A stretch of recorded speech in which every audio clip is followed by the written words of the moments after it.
This is the last of the experimental islets, Kambana.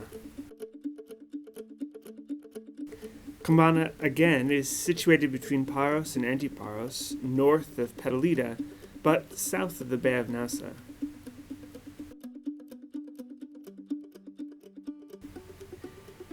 You can't help but notice the little private church in Kambana. This is the source of the name of the island for the ringing of the bells.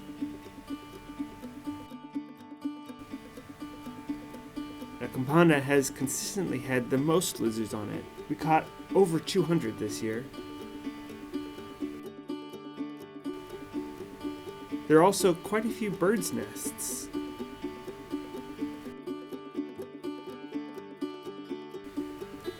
It's a beautiful island and the lizards are happy, but it's a challenge every year to catch everybody, usually taking 3 days of solid work.